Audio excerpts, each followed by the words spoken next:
café de Sèvres.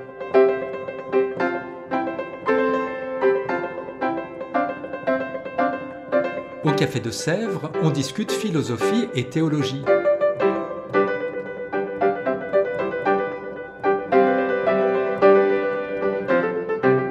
C'est là que chaque semaine, Claire et Isabelle dialoguent avec un enseignant du Centre Sèvres, faculté jésuite de Paris.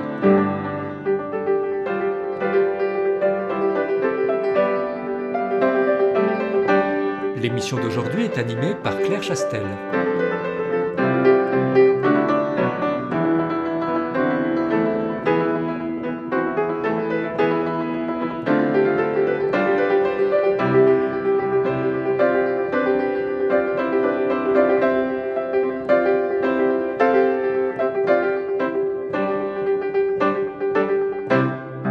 Bonjour à toutes et à tous.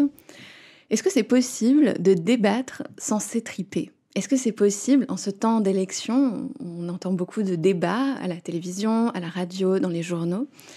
Peut-être que la philosophie, dans sa tradition, a une manière de débattre un petit peu différente, qui s'appelle la disputatio. Et pour parler de la disputatio aujourd'hui, nous accueillons Guillaume Causse. Bonjour Guillaume. Bonjour. Guillaume, vous êtes professeur de philosophie, vous êtes philosophe, spécialiste de Paul Ricoeur et vous êtes aussi directeur des études du premier cycle ici au Centre Sèvres. Alors le 5 avril prochain aura lieu un événement très important que le Centre Sèvres coordonne en partie avec d'autres et que vous chapeautez, vous aidez les étudiants à s'entraîner, c'est bien ça ? Oui, tout à fait.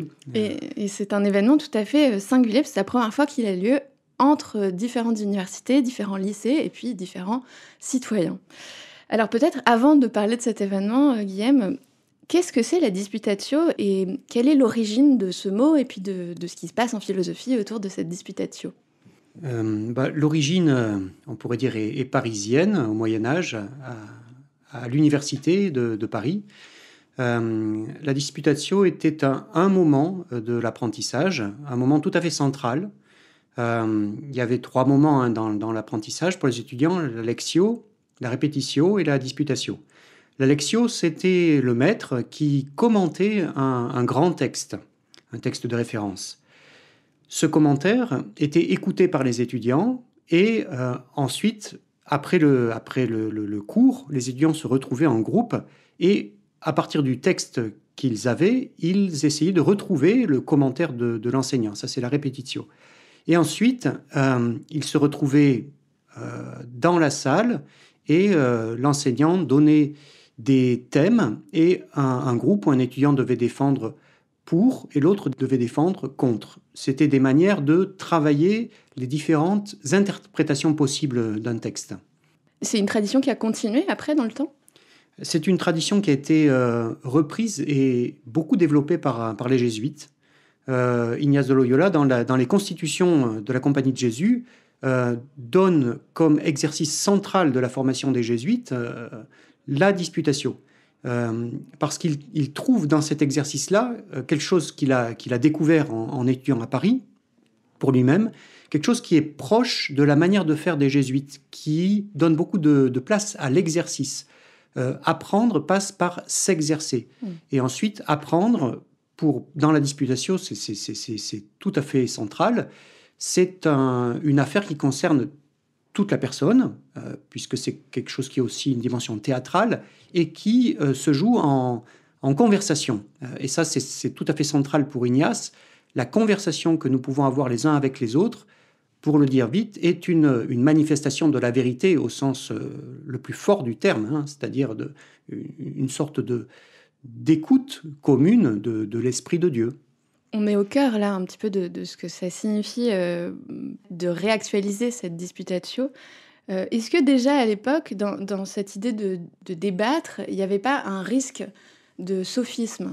Est-ce qu'il n'y a pas un risque de vouloir défendre sa vérité et briller et ne pas vraiment écouter ce que l'autre dit ?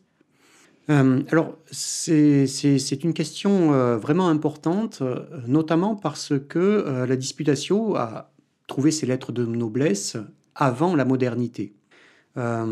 Et c'est vrai que la disputatio est un exercice où chacun est invité à prendre une position qu'on lui impose sur un sujet qu'on lui demande de travailler, et d'une certaine manière, ça met à distance du sujet. Et on pourrait dire ça quelque chose qui peut aller jusqu'au sophisme, dans la mesure où on peut rentrer dans une forme de rapport à ce qu'on défend qui est très extérieur. Et finalement, dans l'exercice, on va chercher à l'emporter, on va chercher à être celui qui, sur scène, devant la foule, va l'emporter et donc à briller personnellement. Voilà. Donc ça, c'est vraiment une dérive possible. Alors, pour empêcher cette dérive, il y a plusieurs éléments très importants. Le premier, c'est que la disputatio, c'est une manière de s'approprier la pensée de quelqu'un. Et dans la formation, on pense que se former, c'est répéter en soi la pensée de divers grands penseurs pour finalement former cet art de penser. Et c'est dans cette capacité on pourrait dire, d'épouser la pensée d'un penseur, la pensée d'un autre, et de rentrer peu à peu en conversation avec cette pensée-là, qu'on forme sa pensée. Donc, il s'agit, dans l'exercice de disputatio, vraiment pas du tout de sophisme, mais bien de formation de soi par l'exercice. Et un aspect qui évite aussi le côté chercher à briller, c'est le fait qu'il y a une personne qui parle, ou deux éventuellement, de chaque côté, dans chaque équipe, mais c'est toute l'équipe qui est là, c'est toute l'équipe qui prépare les arguments, toute l'équipe est là, et si celui qui parle, par exemple, a une hésitation, ceux qui sont derrière sont là pour lui souffler. Donc c'est vraiment toute l'équipe qui est là et qui va chercher à porter son argumentation. Et puis, chaque argumentation va commencer par la reformulation de ce que l'autre a dit. Tout ça pour manifester qu'on a bien écouté ce que l'autre a dit et que ce qu'on va lui répondre s'appuie sur ce qu'il a dit. Et ce qui ressort de l'exercice, quand on y assiste, certes, on va essayer de voir quel argument l'a emporté, il y a un certain nombre de critères, on pourra y revenir, mais ce qu'on voit, c'est que la question qui a été posée au début a été vraiment approfondie grâce au travail de chacun qui prend la responsabilité de sa position et qui fait avancer, au fond, la compréhension de la question. Et là, ça va revenir, vous êtes en train de créer l'événement, mais est-ce que c'est quelque chose qui revient naturellement, le fait de réinstaurer ce genre de choses, pas forcément d'une manière aussi formelle, mais est-ce que la disputatio revient en ce moment ? Alors, elle revient. Il se trouve que en 2006, j'ai participé avec un professeur de philosophie à Saint-Étienne à la toute première disputatio contemporaine, on pourrait dire. Et à partir de là, lui a continué de mener ça. Moi, je suis venu à Paris, je l'ai instauré au Centre Sèvres. Dans plusieurs établissements jésuites, ça a commencé à se déployer. Il se trouve qu'il y a eu une réforme au lycée qui maintenant met au baccalauréat un exercice oral, un grand oral. Et on a vu aussi se développer un certain nombre de manifestations où l'oral trouve une grande place. Alors, c'est vrai qu'on est dans une société où l'oralité, la capacité de présenter sa pensée à l'oral, joue un très grand rôle. Donc, la disputatio rentre pour partie dans ce grand mouvement de mise en valeur de l'oral. Ce qu'elle a de très spécifique, c'est qu'elle garde un rapport très fondamental à l'écrit. Alors ça, c'est sa particularité. C'est ça qui fait qu'elle est à la fois à la mode et en même temps, elle est un peu à contre-courant dans la mesure où elle aide aussi les étudiants à se réapproprier des sources écrites. Et quels sont justement pour les étudiants les enjeux pédagogiques derrière quand on leur fait faire ça ? Vous en avez évoqué l'un ou l'autre, mais peut-être pour les préciser. Alors, avec des étudiants du Centre Sèvres, nous sommes allés dans des lycées, à Saint-Denis, à Stains, à Meudon, pour former des lycéens à cet exercice, ici, en perspective de l'événement du 5 avril. À chaque fois, il y avait des enseignants en philosophie, en histoire qui étaient là, et ils nous ont dit ce qu'ils avaient perçu de ce que leurs étudiants, de ce que leurs élèves avaient découvert par cet exercice-là. Une chose qu'ils ont dite, c'est que un certain nombre d'élèves, c'est la première fois qu'ils les voyaient parler vraiment.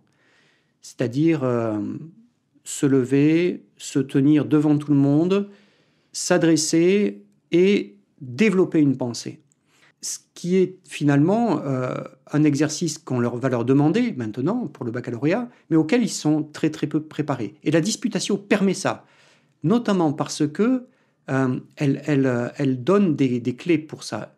Elle fournit le thème à préparer et elle donne une équipe qui va préparer des arguments. Donc celui qui doit parler, il a déjà travaillé avec d'autres des arguments. Et ensuite, on lui donne sa position et c'est très libérant.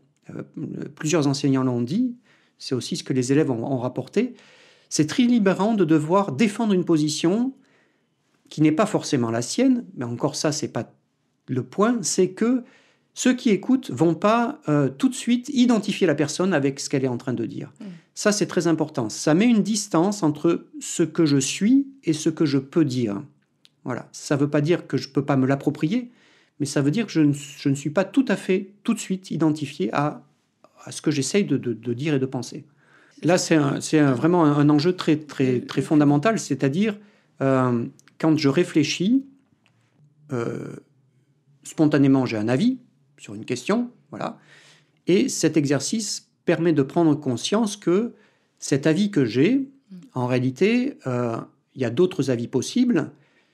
En réfléchissant à ces autres avis possibles, je m'aperçois que le mien peut se trouver confirmé ou fragilisé. Ça me fait comprendre aussi qu'il y a des paramètres qui sont très importants à prendre en compte que je n'avais pas pris en compte a priori. Donc c'est vraiment une mise en scène de ce que déjà Socrate disait. Penser, c'est avoir une agora intérieure, c'est-à-dire la capacité de mettre en scène les voix d'un certain nombre de groupes d'intérêt, de personnes différentes de moi, pour que le sujet que je suis en train d'aborder résonne de toutes ces voix et prenne de l'ampleur, en réalité, c'est ça. Et qu'est-ce qui va se passer exactement le 5 avril? Alors ça va se passer comment, justement? Il y a plusieurs groupes, c'est ça? Il y a des groupes de lycéens, des groupes d'étudiants et des groupes de citoyens, vous m'avez dit. Oui. Comment est-ce qu'il y a un plan de soirée? Comment ça se passe? Oui, il y a un plan de soirée qui a été élaboré par Myriam Kourichi, qui est celle qui organise les Nuits de la philosophie chaque année, qui est un grand événement philosophique. Et alors, la manière dont elle l'a pensé, à partir de l'exercice de disputatio qu'on pratique, nous, ici, ou dans les collèges, les lycées, c'est qu'on va commencer par une leçon inaugurale, vraiment à l'ancienne, par un philosophe politique, Jean-Claude Milner. Jean-Claude Milner, auparavant, a déjà fourni les 3 thématiques que chacun des groupes est en train de travailler, et a fourni pour chacune des thématiques une thématique qui est formulée de telle manière qu'on puisse avoir une position pour et une position contre, et il a fourni aussi une bibliographie. Donc les groupes sont déjà en train de travailler, sachant que les groupes ne savent pas la position qu'ils auront à défendre, mais ils savent sur quel thème il faut qu'ils travaillent. Cette leçon inaugurale, ça permettra à Jean-Claude Milner de rappeler ces 3 grands thèmes, mais aussi d'expliquer pourquoi il a choisi ces thèmes et dans quelle mesure ces thèmes s'articulent les uns aux autres. Ils forment un tout, ces thèmes. Et ça va permettre ensuite à tout le public qui écoutera de comprendre où se situe l'enjeu de chacune des disputations qui aura lieu un peu plus tard. Jean-Claude Milner va parler, puis il y aura ensuite un temps d'1h30 qui sera mis à profit par les équipes pour se préparer, puisqu'à l'issue de l'intervention de Jean-Claude Milner, ils découvriront quelle est la position qu'ils doivent défendre. Donc les équipes vont partir, les équipes de lycéens, les équipes d'étudiants et les équipes de citoyens. À chaque fois, une équipe, c'est environ 15 personnes. Voilà, ils vont travailler pendant 1h15. Et pendant ce temps-là, le public sera réparti dans 2 grands ateliers dans lesquels ils vont expérimenter d'autres formes de débat qui sont aux antipodes de la disputation. Donc, par exemple, des débats beaucoup plus polémiques, où chacun essaye d'emporter le morceau, etc. pour mettre les spectateurs dans la position de découvrir la particularité et la richesse de cet exercice typique qu'est la disputatio. Et ensuite, tout le monde se retrouve dans le grand amphi de la Sorbonne, où là, on va entendre d'abord les lycéens disputer, puis il y aura un petit jury composé des professeurs des lycéens qui vont désigner, à partir d'un certain nombre de critères, quel est l'argument qui l'a emporté. Puis on écoutera les étudiants, avec pareil un petit jury de professeurs d'université. Et puis on écoutera les citoyens. Et là, le jury, ce sera le public. Voilà, et on conclura sur une reprise par Jean-Claude Milner, qui, ayant écouté toutes ces disputations, va reprendre. Alors, ça sera la surprise. Qu'est-ce qu'il va reprendre ? En tout cas, nous espérons, nous sommes à peu près sûrs que ce qui va se passer sur scène, ça va l'amener à réfléchir à nouveau et à faire des propositions complémentaires ou à poser de nouvelles questions. Ça donne très envie, en tout cas, Guillaume Causse, d'être là le 5 avril à 18h jusqu'à 23h à la Sorbonne, c'est ça ? Oui. Donc merci beaucoup d'être venu nous raconter à la fois l'histoire, le passé, le présent et puis on espère très fort le futur de la disputatio qui va venir enrichir nos débats et approfondir notre pensée ensemble. Merci beaucoup Guillaume et à bientôt. Merci Claire.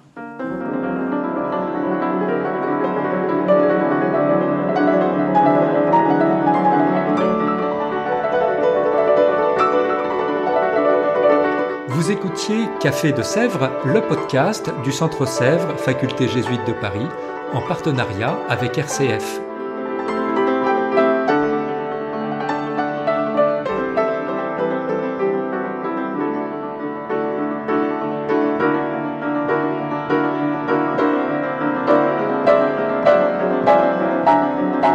Pour ne rater aucun épisode, abonnez-vous sur votre application préférée. Spotify, Deezer, Apple Podcast ou Google Podcast.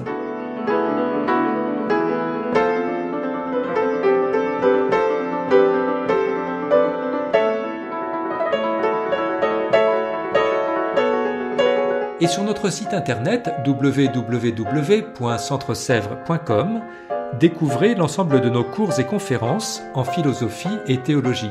À bientôt.